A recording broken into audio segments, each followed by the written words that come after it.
Today, we're going to dive into a pretty fascinating and honestly a kind of uncomfortable idea. What if the biggest threat to your company, your government, even your favorite social media platform isn't some hacker trying to break in, but is actually someone who's already walking the halls? So let's start with this really simple but super powerful distinction. On one side, you have the criminal. They use brute force, right? They break the rules, and it's usually loud and obvious. But then, on the other side, you've got the insider. They don't need to break anything. They just bend the rules. And that's really the core of what we're talking about. We spend so much time and money building these huge walls and defenses. But as we're about to see, the person who already has the key is often way more dangerous than the one trying to kick down the door. So what is it that gives an insider this unique power? Well, the source material points to what it calls an unfair advantage, and it's built on three key things. This slide really breaks it down perfectly. An insider's advantage is like a three-legged stool. First, you've got access. They're already behind the firewall, they're past the security desk. Second, they have built-in trust. Nobody really questions what they're doing, so there's way less oversight. And finally, the most powerful weapon of all, knowledge. They don't just know the official rules, they know all the loopholes. I love this quote because it just nails it. An outsider has to guess, right? They're probing for weaknesses, hoping they get lucky. But an insider? They don't need to guess. They already have the blueprint. They can calculate their every move with absolute precision. Okay, so they have this advantage. But how is it actually used? Let's take a look at how systems get exploited from within, using an example from the source material that's called the RIP. This reveals the real genius of their method. It's not some loud smash-and-grab job. The insider's moves are almost invisible.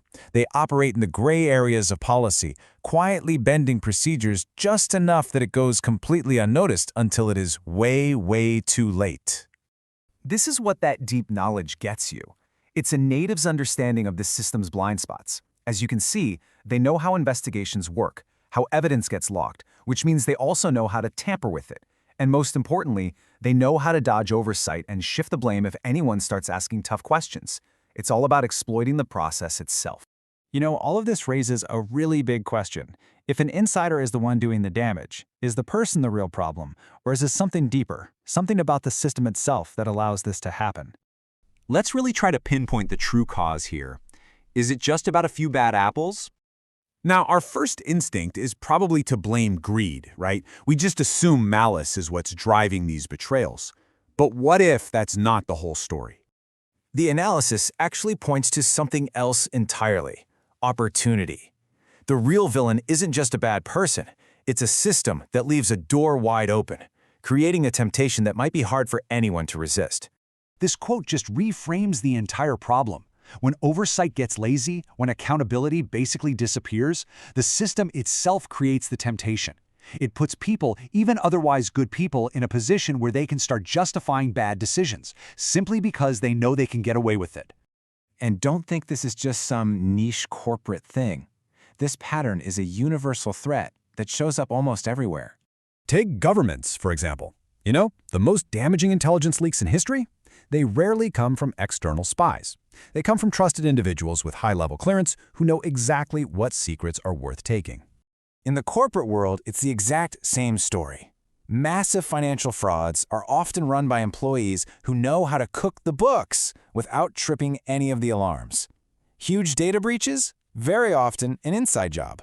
And of course, banks are the classic example.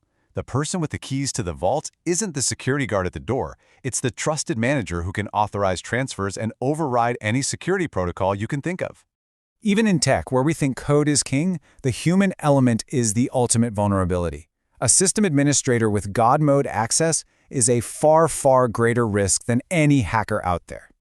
All of this leads to a pretty hard truth that the source calls system collapse. As you can see here, systems don't usually break from a brute force attack. They rot from within.